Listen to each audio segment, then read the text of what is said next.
Hello students, आपका स्वागत है बायोलॉजी की इस दुनिया में। आप लोगों को सबसे पहले कॉन्ग्रेचुलेशन देता हूं कि आप लोग सारे 11th क्लास में पहुंच गए हैं।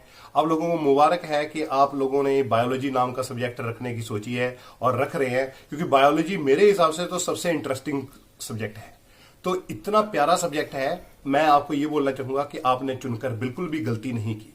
मोस्टली लोग बायोलॉजी जो है वो किस लिए रखते हैं? डॉक्टर बनने के लिए। और मैं ये कहूंगा कि अगर आप ध्यान से बायोलॉजी को पढ़ें, जो चीजें मैं आपको समझाऊं उसको मेरे साथ साथ देखें, तो आप डॉक्टर भी बन जाएंगे।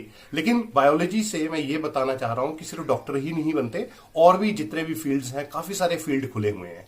बायोलॉजी से आप आईएएस बन सकते हैं, बायोलॉजी से आप आर्मी की तरफ जा सकते हैं, बायोलॉजी से आप बहुत सारे जॉब्स कर सकते हैं, नर्सिंग की तरफ जा सकते हैं, बायोटेक्नोलॉजी की दुनिया में जा सकते हैं, जेनेटिक इंजीनियर्स बन सकते हैं। तो कितने स्कोप्स हैं। एक दो स्कोप जैसे कि इंजीनियर्स हैं वो नहीं बन सकते, लेकिन और कितने स्कोप हैं वो जो है वो बायोलॉजी से बनते हैं। तो आपने जो बायोलॉजी का फील्ड जो चुना है, आपने बहुत अच्छा फील्ड चुना है। मैं आपका स्वागत करता हूं फिर से एक बार इस दुनिया में।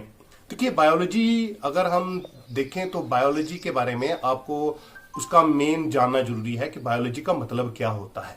बायोलॉजी जो शब्द है ये ग्रीक वर्ड से बना है। इसके दो पार्ट होते हैं, एक होता है बायोस और एक होता है लोगोस। तो बायोस का मतलब होता है लाइफ और लोगोस मतलब होता है स्टडी। तो स्टडी ऑफ लाइफ, बायोलॉजी क्या है? Study of life. तो इस सब्जेक्ट में हम जीवन के बारे में पढ़ेंगे। और जीवन के बारे में जब हम पढ़ते हैं, जब लाइफ के बारे में पढ़ते हैं, तो लाइफ तो होती बड़ी इंटरेस्टिंग है। हम देखेंगे कि कैसे जो अलग अलग ऑर्गेनिज्म होते हैं, कैसे उनकी डाइवर्सिटी होती है, कैसे दुनिया में अलग अलग तरीके के ऑर्गेनिज्म है और उनमें क्या क्या फिनोमिना पाए जाते हैं। देखिए स्टूडेंट्स, ऐसे ही बायोलॉजी की कई ब्रांचेस होती है, लेकिन दो मेन ब्रांच होती है बायोलॉजी की जिसका हमें पता होना चाहिए। वो दो मेन ब्रांच जो बायोलॉजी की होती है, उनमें से एक होती है बॉटनी और एक होती है जूलॉजी। बॉटनी क्या होती है? बॉटनी होती है स्टडी ऑफ प्लांट्स। जो स्टडी ऑफ प्लांट्स होती है वो हम बॉटनी में पढ़ते हैं, और दूसरी जूलॉजी में हम लोग जो होता है वो स्टडी ऑफ एनिमल्स करते हैं।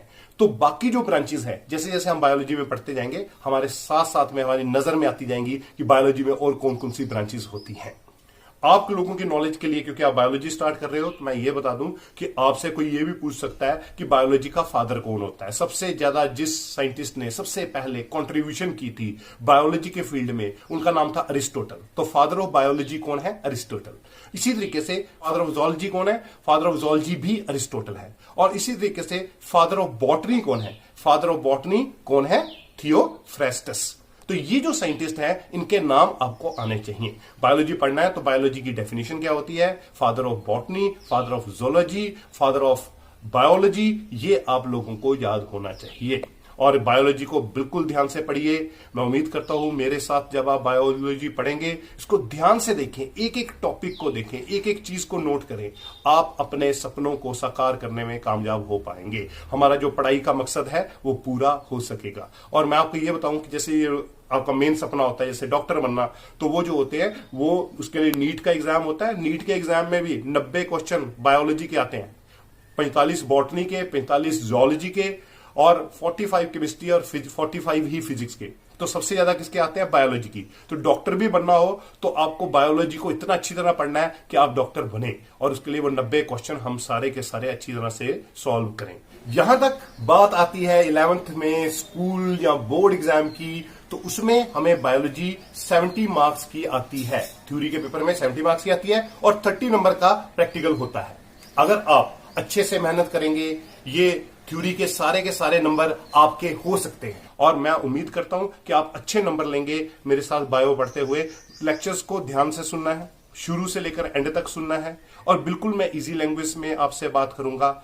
और अगर आपको कोई डाउट आएंगे तो वो आप मुझसे पूछ सकते हैं। अगर आपको कोई चीज समझ नहीं आई होगी तो वो आप उस लेक्चर को रिवाइंड करके दे सकते हैं। मैं हर लेक्चर के एंड में नोट्स भी देता हूं, उन नोट्स को भी देखें, नोट करें, अच्छी तरह से पढ़ें और अपनी जिंदगी में कामयाब हो। तो हम बायोलॉजी की दुनिया में एंटर करेंगे। अपना जो एनसीईआरटी टेक्स्ट बुक है उसके diversity in the living world, जो उसका यूनिट है, उसका पहला लेसन है लिविंग वर्ल्ड। तो हम किसकी बात करेंगे? लिविंग वर्ल्ड की।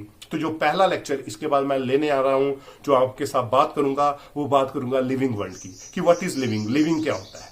तो इस तरीके से हमारा जो बायोलॉजी है उसका जो सिलेबस है उसका वो स्टार्ट होगा। आप लोगों को उम्मीद करता हूं कि मेरी बात समझ आई होगी। हम जल्दी मिलेंगे।